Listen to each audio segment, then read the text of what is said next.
اگر تمہاری جگہ احمر ہوتا اور انمول کی جگہ پریحان ہوتی تو کیا تم برداشت کرتے؟ دانیہ بیگم کے سوال پر ازلان نے تڑپ کر اپنی ماں کی طرف دیکھا تھا۔ مما، میں جان سے مار دوں گا احمر کو اگر اس نے میری بہن کو کچھ کہا بھی تو۔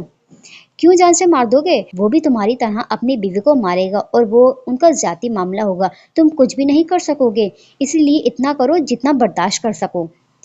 مسلسل چیخنے کی وجہ سے دانیہ بیگم کی سانس پھولنے لگی تھی۔ وہ تھر تھر کانپ رہی تھی کہ دریان نے ان کو سہارا دیا تھا اور زبردستی باہر لے کر آیا تھا۔ سبھی باہر ہال میں آ چکے تھے۔ سالار کا تو خون ابل رہا تھا۔ وہ دل کے ہاتھوں مجبور ہو کر ایک بار دیدار یار کرنے آیا تھا، مگر یہاں تو ایک دن کی بیاہی لڑکی کا حال دیکھ کر غصے سے پاگل ہونے کو تھا، اس لیے اس نے کچھ سوچ لیا تھا۔ ہال میں سکوت چھایا ہوا تھا۔ دانیہ خالہ، کیا میں انمول کو اپنے ساتھ گھر لے جاؤں؟ مہام کے سوال پر ہال میں بیٹھی دانیہ بیگم اور دریان کو تکلیف ہوئی تھی کہ ایک ہی دن میں ان کے گھر کا مان ٹوٹ گیا تھا۔ دانیہ بیگم کا سر جھکا تھا کہ مہام اپنی جگہ سے اٹھ کر ان کے قریب جا بیٹھی تھی۔ آپ کیوں شرمندہ ہو رہی ہیں خالہ جانی؟ ہم دونوں آپ کی بیٹیاں ہیں، آپ کو کبھی اکیلا نہیں چھوڑیں گے، بس میں یہ چاہ رہی تھی کہ انمول اس طرح فریش ہو جائے گی۔ مہام کی بات پر سالار نے بھی اتفاق کیا تھا۔ ہاں بالکل مانو بلی، تم ایسے جاہل انسان کے ساتھ نہیں رہ سکتی۔ سالار انمول کی آنکھوں میں دیکھ کر بڑی حجت سے بولا تھا، لیکن ضروری تو نہیں جس پر حجت کی جائے وہ آپ کی بات سن لے گا۔ ہمیشہ سب کچھ بدل جاتا ہے اور انسان تو گرگٹ کی طرح اپنا رنگ بدلتا ہے۔ تم کسی ایسے شخص کی مستحق ہو جو تمہیں اپنے دل کی ہر دھڑکن سے محبت کرے، ایک ایسا شخص جو مسلسل اور مستقل تمہارے بارے میں سوچتا رہے، کوئی ایسا کہ جو ہر دن کا ہر منٹ اسی بات کو حیرت میں سوچتے گزار دے کہ تم کیا کر رہی ہو، کہاں ہو، کس کے ساتھ ہو اور کیا تم ٹھیک ہو، کوئی ایسا جو تمہیں تمہارے خوابوں تک لے جائے اور تمہارے ہر خوف سے تمہیں محفوظ رکھے۔ تمہیں ایک ایسا شخص چاہیے جو تمہاری عزت کرے، تمہارے ہر پہلو سے محبت کرے، خاص طور پر تمہاری خامیوں سے۔ تمہیں ایسے شخص کے ساتھ ہونا چاہیے جو تمہیں خوش کر سکے، خوش رکھ سکے، بہت زیادہ خوش۔ سالار خاموش ہوا تھا۔ سب انمول کے جواب کے منتظر تھے۔ نہیں نہیں، میں کہیں نہیں جاؤں گی آپی، یہ میرا گھر ہے اور میں خوش ہوں یہاں، آپ پریشان مت ہو، اس زوکٹا جن عرف جلاد انسان کو میں خود ہی سیدھا کر لوں گی، اور ایسی چھوٹی موٹی باتوں کو میں دل پر نہیں لگاتی۔ ارے وہ کتنی چھوٹی لڑکی تھی جو ہمیشہ اپنی ذات پر دوسرے کو ترجیح دیتی تھی، جو سب کے سامنے یہ بول رہی تھی کہ ایسی چھوٹی موٹی باتوں کو میں دل سے نہیں لگاتی۔ ارے سب سے زیادہ حساس وہی لوگ ہوتے ہیں جو زخمی دل کے ساتھ بھی کبھی اپنے آنسو ظاہر نہیں کرتے، کبھی کسی پر اپنی ناراضگی ظاہر نہیں کرتے، کہیں وہ شخص ہمیں چھوڑ نہ دے، ہم سے ناراض نہ ہو جائے، اس لیے اپنے زخمی دل کو خاموش کروا لیتے ہیں۔ دنیا کے سامنے ہنسنے کھلکھلانے والے لوگ سب سے زیادہ زخمی ہوتے ہیں، ان کی خوبصورتی سے مسکراہٹ میں ہزاروں چیخیں سسکیاں قید ہوتی ہیں، کتنے معصوم ہوتے ہیں نا ایسے لوگ۔ انمول نے مسکرا کر ماہم اور سالار کی طرف دیکھا تھا، کچھ ٹوٹا تھا آنکھوں میں، شدید سرخ تھی کالی آنکھیں یا پھر ناراض تھیں۔ انمول نے بولنے کے لیے لب کھولے ہی تھے شاہ کہ سالار صوفے سے کھڑا ہوا۔ وہ پوزیسو تھا، یہ تو انمول جانتی تھی، مگر اس حد تک کہ وہ ناراض ہو جائے گا۔ اوکے ایوری ون، میں چلتا ہوں، کافی وقت ہو گیا ہے، اللہ حافظ۔ سالار دریان سے ملتا باہر کی طرف بڑھ گیا تھا، بنا انمول کی سنے وہ چلا گیا تھا۔ پیچھے انمول نے اپنی بے بسی پر زور سے آنکھیں مچھی تھیں۔ ازلان غصے میں اپنے ہاتھ کو دیوار پر مار مار کر زخمی کر چکا تھا۔ اس کی ماں نے صحیح کہا تھا، انہوں نے ایسا کبھی نہیں سکھایا تھا کہ صنف نازک پر ہاتھ اٹھایا جائے۔ دانیہ بیگم کی باتیں اس کے دماغ پر ہتھوڑی کی طرح لگ رہی تھی۔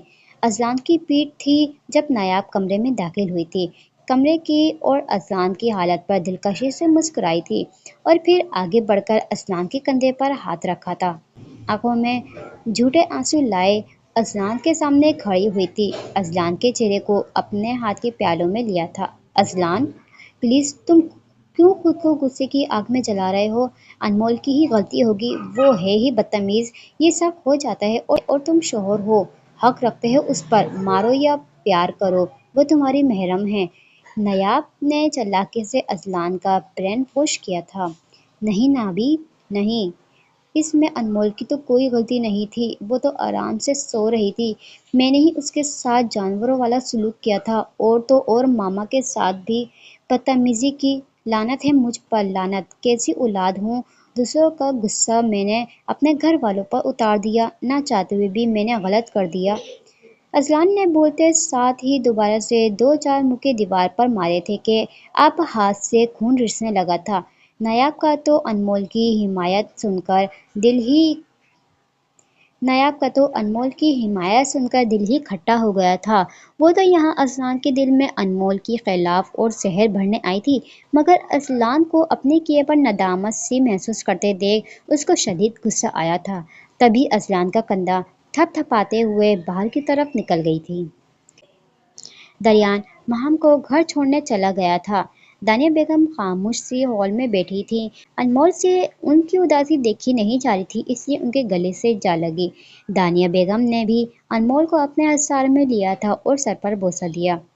ارے واہ دانیہ بہو، لگتا ہے بیسٹ ساس بننے کا ایوارڈ حاصل کرنا ہے تم نے، اسی لیے بہو پر پیار نچھاور کیے جا رہی ہو۔ ہال میں کلثوم بیگم آتی ہوئی بولی تھی۔ ان کی بات پر دانیہ بیگم آسودہ سی مسکرائی تھیں۔ ارے کلثوم جانو، آپ کو نہیں پتا میری دانیہ مما پہلے ہی ایوارڈ جیت چکی ہیں، پری اور ایشو کی ساس کو ہرا کے۔ دانیہ بیگم اور کلثوم بیگم دونوں انمول کی بات پر ہنسی تھی۔ چل نکمی شریر نہیں تو! کلثوم بیگم نے ہنستے ہوئے ہلکی سی چپٹ مانو کو لگائی تھی۔ ارے میں تو معصوم ہوں کلثوم جانو، سچی! انمول اپنی سبز آنکھیں ٹپٹپاتی ہوئی بولی تھی۔ دانی مما بھوک لگی ہے زور سے۔ انمول نے مسکین سی شکل بنائی تھی کہ انمول کی شکل کو دیکھتے ہوئے دونوں نے دوبارہ کہکا لگایا تھا۔ وہ لڑکی ہمیشہ اچھے سے سب کو ہنسانا جانتی تھی، وہ لڑکی ہمیشہ اپنے غموں کو چھپانا جانتی تھی، وہ لڑکی ہمیشہ خوشیاں بانٹنا جانتی تھی۔ دانیہ بیگم ہال میں سے اٹھتی کچن کی طرف بڑھ گئی تھیں اور انمول بھی اپنے کمرے کی جانب بڑھ گئی۔ دروازے پر رک کر گہری سانس لی تھی اور پھر دروازہ کھول کر اندر داخل ہوئی تھی۔ کمرے کا نقشہ بگڑا دیکھ انمول کا دماغ چکرا گیا تھا۔ بالکنی میں کھڑے اپنے شوہر نامدار کو دیکھا جو سگریٹ پھونکنے میں اتنا مصروف تھا۔ اذلان کو دیکھ کر مانو کے ماتھے پر بل پڑے تھے اور قدم بالکنی کی جانب لیے تھے۔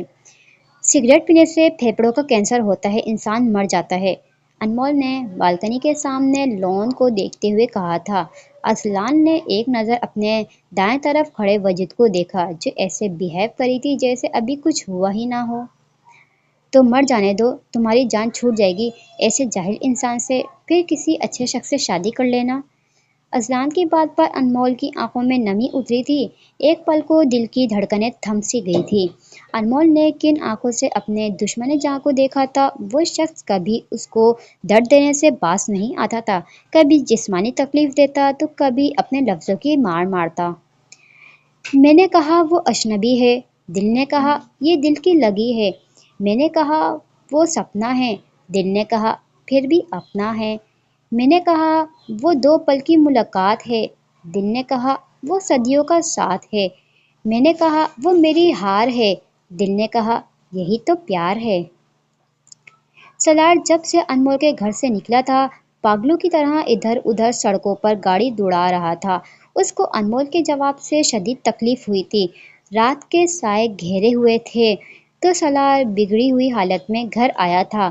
حالت ایسی تھی کہ اس سے چلا تک نہیں جا رہا تھا۔ ملازم نے آگے بڑھ کر سہارا دینے کی کوشش کی تو اس نے منع کر دیا۔ ہاتھ میں شراب کی بوتل تھی جس کو تھامے وہ اپنے کمرے کی جانب بڑھ رہا تھا، مگر اپنے سامنے ایک طرف بنے کمرے کی طرف چلا گیا۔ نشے میں دھت وہ خود سے بڑبڑائے جا رہا تھا۔ کمرے میں داخل ہوتے ہی اس نے دھڑم سے دروازہ بند کیا تھا۔ آج تم بتا ہی ہو کیوں کرتی ہو ایسا میرے ساتھ؟ ہمیشہ تم سے محبت کی، مگر مجھے کیا ملا؟ کچھ بھی نہیں، کیوں خالی ہاتھ رہ جاتا ہوں؟ سالار نے اپنے ہاتھوں کی لکیروں کو دیکھ کر چیخا تھا، مگر کوئی نہ تھا اس کے پاس، وہ تو خالی ہاتھ تھا۔ آنکھوں سے آنسو ٹوٹ کر گرے تھے۔ ہاتھوں میں تصویریں تھیں، ایک طرف جس میں اس کی فیملی تھی اور دوسری طرف اس کی محبت تھی۔ اس معصوم کے پاس تو بچپن سے یہ کچھ نہ تھا، وہ تو خالی ہاتھ تھا۔ آخر کس گناہ کی سزا ملی تھی اس کو؟ سچ ہے کہ دل تو دکھا ہے ہم نے، مگر یہ سوچا ہے دل کو غم کیوں، آنکھیں نم کیوں؟ ہونا ہی تھا جو ہوا۔ سالار رات کو وہیں ہوش و حواس سے بیگانہ روتے روتے سو گیا تھا۔ الیان اور احمد صبح کے گئے اب گھر میں داخل ہوئے تھے۔ رات کی 11 ہو رہے تھے۔ ابھی وہ لوگ اوپر چڑھنے لگے تھے کہ سیڑھیوں کے اوپر کی طرف کھڑے دو وجود نے مل کر دونوں پر ٹھنڈا تھاڑ پانی کی سلامتی پیش کی تھی۔ احمد آہ، الیان اف۔ سیڑھیوں کے پاس لگے بٹن پر ہاتھ مارا تو کچھ بلب روشن ہوئے۔ سامنے دیکھ کر دونوں نے بے ساختہ اپنا گلا تر کیا تھا۔ سامنے کھڑی خوبصورت اپسراؤں کو لال آتش فشاں بنے دیکھ کر سانس اٹک سی گئی تھی۔ احمد اور الیان نے ایک دوسرے کو دیکھ کر کھسیانے سے ہو کر مسکرائے تھے اور کچھ بولنے کے لیے جیسے ہی لب کھولے تھے، خبردار! پریحان اور اشال دونوں یک زبان بولی تھیں اور فوراً سے اپنے کمرے میں گئی تھیں۔ کمرے سے ایک تکیہ اور کمبل اٹھاتی باہر آ کر اپنے شوہروں کی طرف اچھالا تھا، جس کو بروقت دونوں تھام گئے تھے، نہیں تو وہ پانی میں بھی گیلا ہو جاتے۔ کیا مطلب ہے ان سب کا؟ الیان نے تکیہ اور کمبل کی طرف اشارہ کرتے اشال پر تھوڑا رعب جھاڑا تھا، جس پر اشال اپنی شہد رنگ آنکھیں چھوٹی کر کے گھورنے لگی تھی۔ مطلب یہ کہ مسٹر الیان راجپوت، آج آپ سامنے ہال میں پڑے ہوئے صوفے پر آرام سے سکون سے کریں گے، سمجھے آپ؟ اشال نے ڈبل رعب سے الیان کو جھاڑ پلائی تھی۔ خدا کا خوف کرو لڑکی، ایک دن کے شوہر کے ساتھ ایسا کون کرتا ہے؟ جب ایک دن کا شوہر اپنی ایک دن کی بیوی کو بھول سکتا ہے تو بیوی بھی اپنے شوہر کے ساتھ ایسا کر سکتی ہے۔ خبردار، اب جو ایک لفظ منہ سے نکالا ورنہ پورا ہفتہ سونا پڑے گا، اشال نے اچھا خاصا دھمکایا تھا۔ پریحان، احمد نے مصری سی شکل بناتے ہوئے پری کو بلایا تھا۔ احمد کے انداز پر پریحان نے آئیبرو اچکائی تھی۔ جی بولے؟ وہ آج کمرے میں آنے دو، وہ دوبارہ ایسا نہیں ہوگا۔ احمد ہولے سے منمنایا تو پریحان اپنا ایک ہاتھ کمر پر ٹکا گئی تھی۔ نہیں مسٹر احمد راجپوت، اگر آج سزا ملے گی تو آگے سے غلطی ہی نہیں ہوگی۔ چلیں آپ دونوں آرام کریں، ہمیں بھی نیند آ رہی ہے، کیوں ایشو؟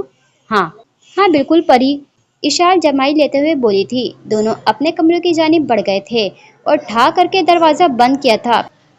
پیچھے علی اور احمد اتنی سی شکل لیتے ہوئے صوفے پر لیٹنے کی کوشش کر رہے تھے کہ نظر کچن سے نکلتے ہوئے دادا جی کی طرف پڑی تو جن کی طرح اٹھ بیٹھے۔ کھوتے کے پترو، وہ بیچاری صبح سے تم دونوں کا انتظار کر رہی تھی، اب اتنی سی سزا تو ملنی تھی تاکہ دوبارہ سے کوئی غلطی نہ ہو۔ مصطفیٰ صاحب مسکرا کر بولے تھے اور پھر پانی کا جگ لیتے کمرے کی طرف بڑھ گئے۔ پیچھے الیان اور احمد اپنی عزت افزائی پر بیچو تاب کھاتے رہ گئے تھے۔ اسٹوری کو یہیں پر اینڈ کرتے ہیں، نیکسٹ پارٹ میں دیکھتے ہیں آگے کیا ہوگا۔ میرے ساتھ جڑے رہیے، اسٹوری اچھی لگے تو پلیز لائک کریے گا، شیئر کریے گا اور سبسکرائب کرنا نہ بھولیے گا۔ Thank you, bye bye.